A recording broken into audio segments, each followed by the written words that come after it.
Why is Damon having these dreams? What is going on in Harrenhal that's forcing him to confront his past? It's definitely no coincidence that Alice Rivers, who was in his first vision, makes specific comments on Weirwoods and his dreams and then gives Damon a hallucinogenic.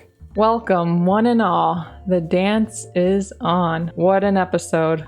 Let's talk about it. But first, if you like what I'm doing here, give this video a like and subscribe if you're new. Also, check out the description for links to my other channels, socials, and Twitch live streams. Damon's visions are continuing. He's seen in the Red Keep throne room, and young Rhaenyra has returned, speaking High Valyrian, which sounds muffled to him at first. But when he can make out her words, she says that Damon created her and is now destroying her because his brother loved her more. It's been talked about a lot throughout the fan community whether or not Damon truly wanted the throne or if what he really wanted was love and approval. This particular scene represents the latter, as he imagines young Rhaenyra telling him that Viserys loved her more right after approaching the Iron Throne with her seated on it. Although Damon earned the mistrust he got from his brother, that didn't change the fact that he always yearned for Viserys' approval, and he therefore felt resentment toward Rhaenyra for receiving what he thought he was robbed of. So the dreams he has in Harrenhal have not only continued, but they're still forcing him to face his past mistakes and offenses. Damon clearly doesn't want to face his demons. With a panicked look, he tells Rhaenyra to stop twice before decapitating her in his desperate attempt to put an end to the torment. Even with her head removed from her body, the torment doesn't end, representing Damon's inescapable guilt. As far as we know, Damon's never confronted the wrongs he's committed in the past, but his stay at Harrenhal isn't going to allow him to avoid them any longer. But he gets a little break when Simon wakes him up from his nightmare with news that Criston Cole has taken the Rosby and Stokeworth houses without a fight,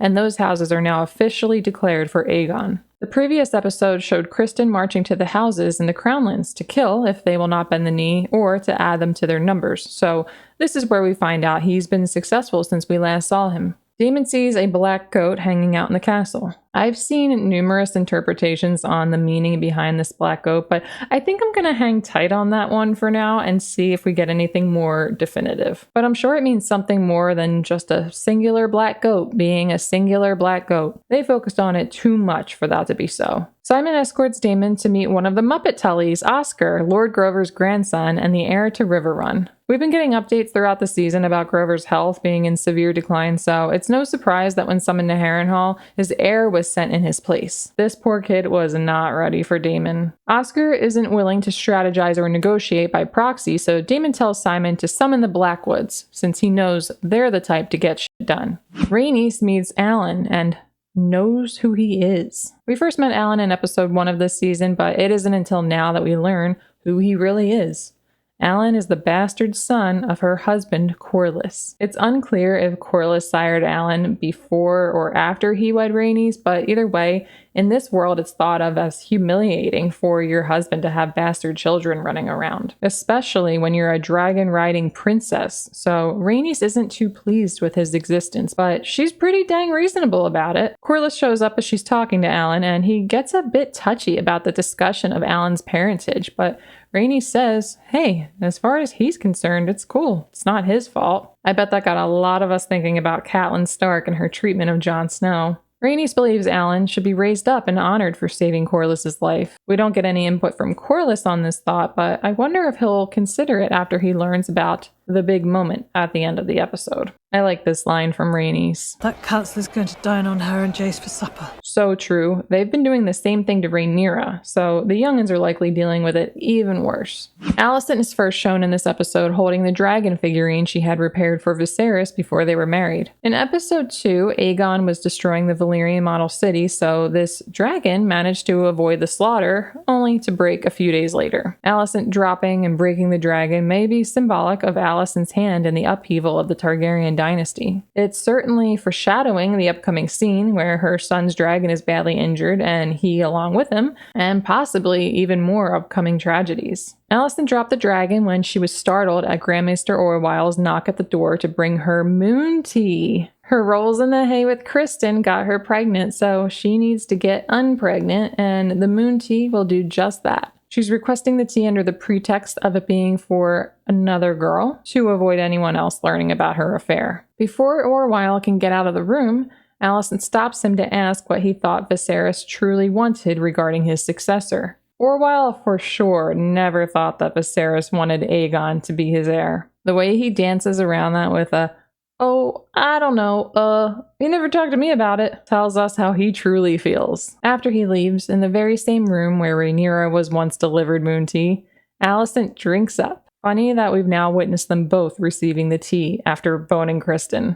On Dragonstone, the council is discussing Cole's movements, and like what Rhaenys said, they're dining on Jace and Baela for supper. But at least the kids don't allow the counselors to push them around too much. They do a good job pushing back. You should have burned them when you had the chance. Perhaps you can, Sir Alfred, when you next sight them on your dragon. The men hope that Damon can face Cole's army with those he gathers in the Riverlands, but no one, including his daughter, has heard from him yet. Apparently, Damon's still been leaving everyone on red since he's been in Harrenhal. Alfred Broom, the same guy who's been doing a bunch of backsassing all season, expresses his frustration that there's no one around to lead them. Rhaenys points out that she's trying to step up, to which Alfred Broom doesn't think she's qualified for some reason. He gets all loud and proud until Corlys steps in, and then Alfred, having more respect for Corlys, sits down and shuts up.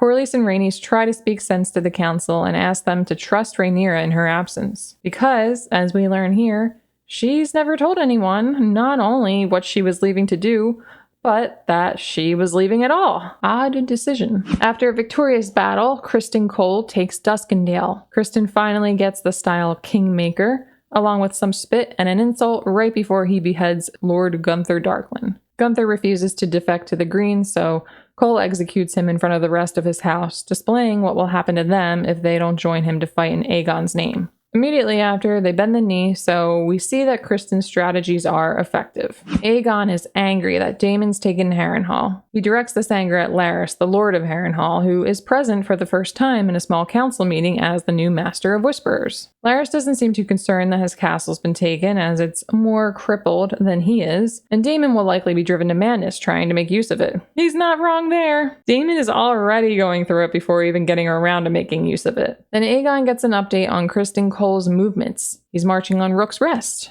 and he gets this news from Aemond, which is a huge embarrassment for Aegon that his younger brother would have this piece of information before he would. Also, Aegon wants to know why in the world Criston would head to Rook's Rest when it's a small, insignificant castle that won't do much for them in the war. The excuse that's used at the moment is that it's easy to take and will cut off Dragonstone by land, and that Lord Staunton's a member of Rhaenyra's council. But the real big reason is revealed later. Aegon is so funny. God, I love this moment where he starts rearranging the pegs as if once moved, the decision is final. Aegon is confused and concerned that his hand and commander of his army have been giving Aemon updates, but leaving himself, the king, in the dark. Aemon uses this opportunity to speak to Aegon in High Valyrian. You know he knows how poorly Aegon speaks Valyrian. He's punishing Aegon for mocking him last episode in the brothel. Luke laughed at Aemon, then he bullied him and chased him on his dragon. Aegon laughed at him. Now he's undermining Aegon's authority and exposing his weaknesses and shortcomings in front of his counselors. In my review of the last episode, I questioned what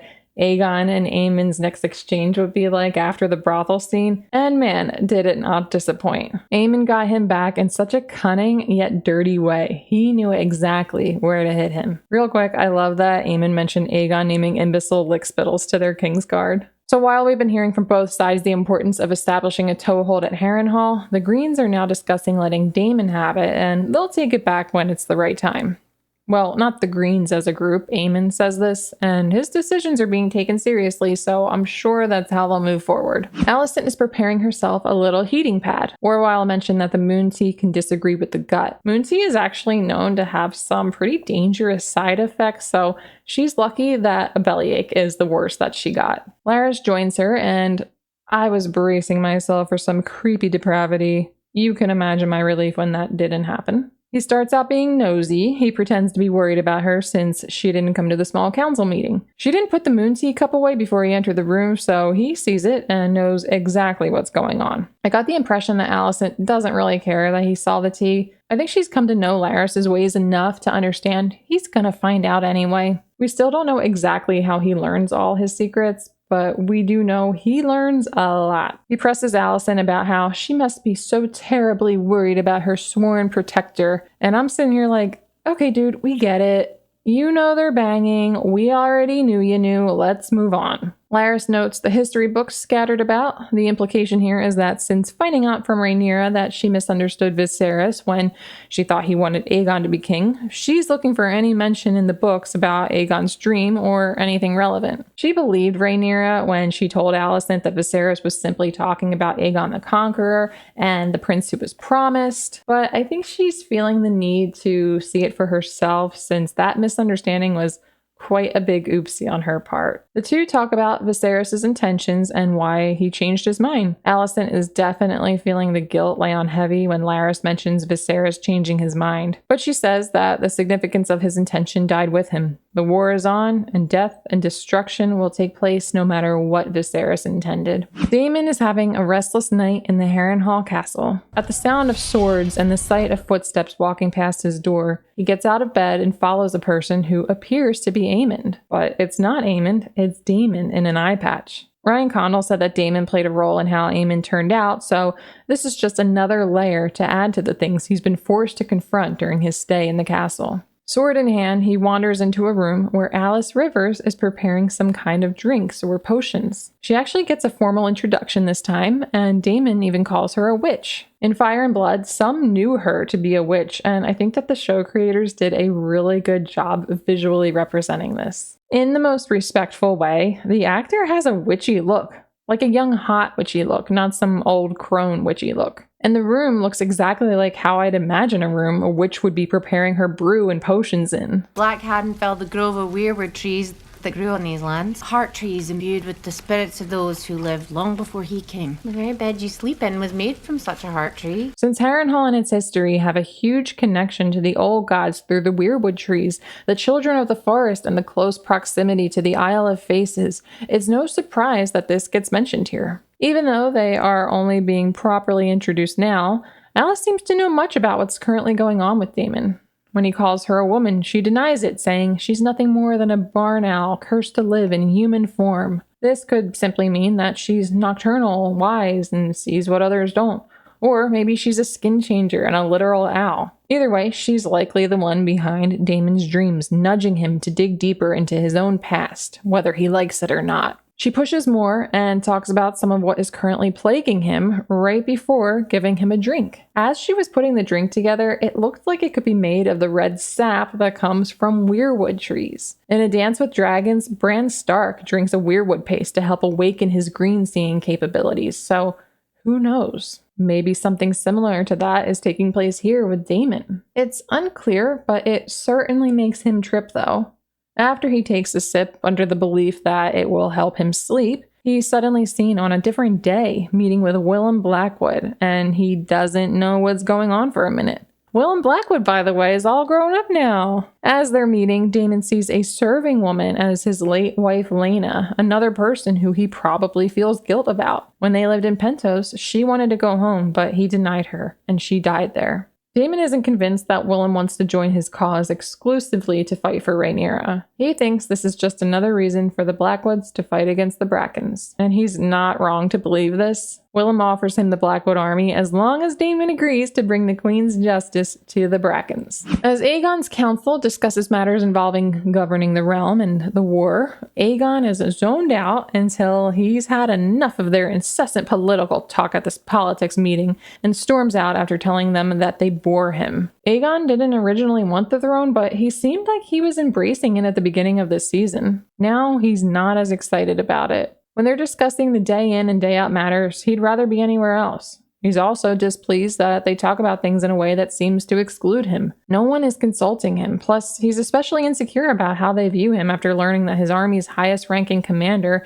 has been strategizing with his brother instead of himself. He returns to his chambers to find his mother there looking for Viserys' old books. Since the Song of Ice and Fire is written on the knife, she still hasn't found the confirmation she's been looking for in any books. Aegon, unsurprisingly, had the books removed from his room since he's not the type of person to spend his time educating himself, a point that Alicent soon throws in his face. Like a child, Aegon whines to his mom about his council not asking his opinion. Alicent doesn't coddle him. She tells him exactly what she's thinking, that she'd hoped he'd wise up and listen to the individuals who have the knowledge and experience that he still has to work to obtain. And then she goes hard. She says, in the hope that you might be half the king your father was. And Aegon doesn't want to hear that. He throws in a little threat, but Alicent isn't worried about it. Now that she knows she misunderstood Viserys' meaning behind Aegon and the prince who was promised, she's approaching this conflict and issues with her son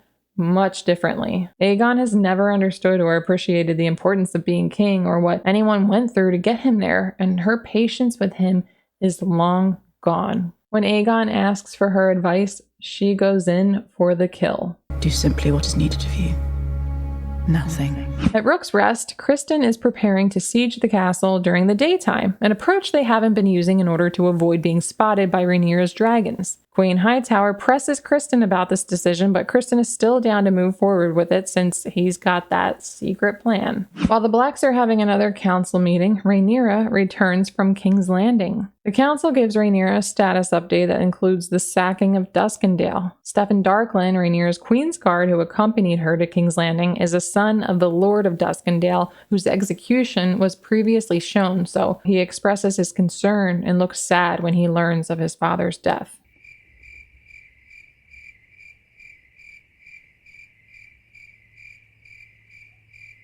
Where have you been these last days? Okay, moving on. Jace is cross with Rhaenyra for leaving without notifying anyone first, and she offers an honest explanation that she went to King's Landing and met with Alicent. No one is happy that she put herself at risk like this, but she feels like it was justified since she doesn't want to move forward in the conflict violently unless there was no other way. And now she knows that's her only option. So when she learns that Lord Staunton, one of her counselors' homes of Rook's Rest, is currently under siege, and she's advised to send a dragon, she's down. She offers to go herself, to which no one wants. Jace offers, but as her heir, she wants him to stay put. The only other options are Rhaenys and Baela. Rhaenys likely would rather go than put her granddaughter at risk, especially on her small dragon. And so Rhaenys volunteers for the job. Rhaenyra shows some hesitation, but ultimately permits it, so it's noble of Rhaenyra to want to be the one to take on the dangerous responsibility, but she understands why it's important that she stays behind. Rhaenys mentions here and a little later that Meleys has been in battle before. In Fire and Blood, it's never mentioned that Meleys participated in a battle, but maybe in House of the Dragon canon, Rhaenys assisted Corlys and Laenor in the Stepstones during that war that lasted for several years. Aegon is alone, looking lost after his previous conversation with his mother. He originally wanted to join the war on his dragon, but was dissuaded by the council. Now, after Aemon and Alicent undermined him and made him feel incompetent, he not only wants to fly to war because he's impulsive and unable to think things through, he feels like he needs to prove himself. So he heads to the dragon pit, clad in his Valyrian steel armor, and mounts Sunfire, who is so gorgeous. Sunfire was described in Fire and Blood as the most beautiful dragon ever seen in the known world, and I think they did him justice. I thought that the gold scales might look kind of crappy on screen, but it looked perfect, along with his pink wing membranes that somehow work together with the golden scales. And the boop he gives Aegon and Aegon's look of happiness. Oh my god, so freaking cute. This scene is intercut with Rhaenyra finally telling Jace about the Song of Ice and Fire prophecy. He enters the room ready to argue. He really wanted her to send him to war, but he cooled down with this nice little face touch. She says the horrors she just loosed cannot be for a crown alone. It's important that as her heir, Jace understands that if we're going to choose the violent route, it's not just for vainglory and pride. It goes way deeper than that. I thought it was cool that Rhaenyra tells her heir about the prophecy in front of the dragon skull, like how Viserys told Rhaenyra about the prophecy in front of Balerian's skull. Then, seeing Rhaenys having this bonding moment with Meleys, God, just makes that final scene that much more sad. Criston's army is laying siege to Rook's Rest. The defenders are doing their best to hold them off, but considering the size of the men defending it and the size of the host besieging it, it's unlikely they'll be able to defend it without help, which shows up soon. When Gwaine sees the approaching dragon, he expresses his displeasure with Cole's decision to attack in daylight. That's when we see what Cole's plan was. Aemon on Vhagar, hiding out nearby, ready to ambush any dragons that Rhaenyra might send. We can assume that they were hopeful that Rhaenyra might have come herself, which wouldn't be too ridiculous for them to expect, considering that Rhaenyra would have done exactly that if not for her counsel. Just as Aemon's about to go in for the sneak attack, he sees Aegon flying overhead on Sunfire and is pissed, but then decides to wait a moment and let Aegon fight Rhaenys. Vhagar is so funny, looking relieved she gets to go back to her nap. Rhaenys is burning up the siege lines when Criston discovers that Aegon decided to show up. Rhaenys and Aegon are about to meet head-on when Aegon, in his lack of experience, orders Sunfire to burn while Rhaenys orders Meleys to dive down. The dragon fights, while heartbreaking, looked absolutely incredible. My expectations were overwhelmingly exceeded. This is what I pictured in my head when reading Fire and Blood, but better. Since Aegon lost sight of Meleys, he and Sunfire are surprised when she attacks from below and then claws the absolute crap out of Sunfire, brutally injuring him, getting blood all over the battlefield. But she's not done yet. The Red Queen goes back in for another attack, this time causing more harm. Then Aemon shows up. He let his brother and dragon get attacked for a little bit before stepping in. And while Meleys has Sunfire in her clutches, a panicked Aegon is relieved to see his brother coming to the rescue. Oh, wait. Never mind.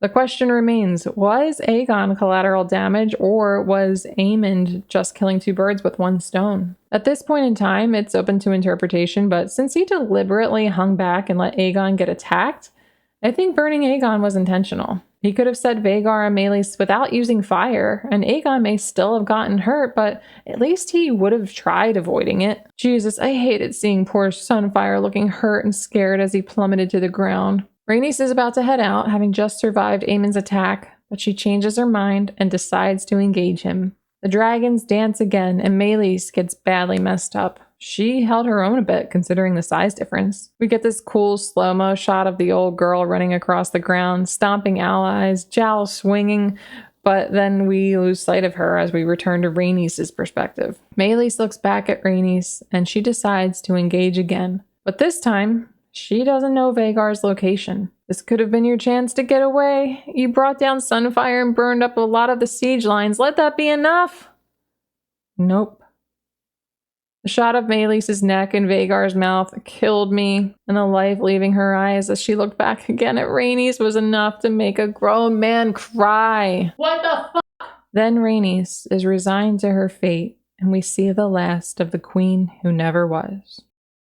Meanwhile, Criston Cole wakes up trying to catch his breath, looking at all of the death, injury, and devastation that was a direct result of his plan. We also see that some of the remaining soldiers storm Rook's Rest through the breach caused by Meleys' crashing body. Criston wanders around looking for Aegon. He finds him and Aemon approaching his brother with sword in hand. Why did he have his sword out? He picks up the dagger, and Cole and the audience get a quick look at a badly injured Sunfire cradled around his rider, looking pretty worse for wear. Then Criston looks regretful, drops to his knees, and Aemon walks away. Aemon's decisions during this sequence were interesting. He delayed his counterattack when he saw Aegon. Then he seemed to deliberately burn his brother while attacking Rhaenys. After he gets Aegon's dagger, he just walks off. It seems as though maybe he wants Aegon dead and out of the picture so he can take his place as king. We saw his disappointment last season that even though he's the brother who studies and practices combat and does all the things a good king would do, Aegon, who does none of these things, is chosen by the Greens to succeed their father. Aemon isn't stupid enough to blatantly kill Aegon, but as we saw in this episode, he'd probably take advantage of an opportunity to move Aegon out of his way to get the throne. Since Aegon and Helena's youngest son from Fire and Blood, Maelor, hasn't turned up yet, although he still might, Aemon would be Aegon's current heir. I still can't believe how well done the dragon fight was. I was beyond impressed. I'm excited to see how Alicent reacts to the news about Aegon in the next episode, and I'm really curious to see the Black's reaction to the deaths of Rhaenys and Meleys. Especially Corlys. I wonder if he's going to be angry with Rhaenyra for losing his wife in her war, but she did volunteer to go, so he may not be. To wrap things up, this episode of House of the Dragon takes us on an emotional roller coaster. Damon's haunted dreams in Harrenhal, emphasizing his deep-seated regrets, Aegon's perceived lack of respect from his family and counselors, which fuels his desperation to assert his authority, leading him to make a reckless choice, the nuanced dynamics of Rhaenys' acceptance of Alan, Alicent's stress over her past decisions, and the ongoing war strategies from both the Greens and the Blacks are just the smaller scale moments from this episode that demonstrate the complexities of these characters and how things got so messy in the first place. The intense dragon battles, particularly the heartbreaking death of Rhaenys and the brutal injuries inflicted on Sunfire, highlight the devastating consequences of the conflict. As alliances shift and personal vendettas unfold, this episode sets the stage for even more dramatic confrontations and poignant character developments in the episodes to come. Let me know what you thought about the episode and what you're looking forward to seeing in the last half of the season. Don't forget to subscribe for more and give this video a like if you enjoyed it. Thanks for watching, and I will see you to talk about episode 5.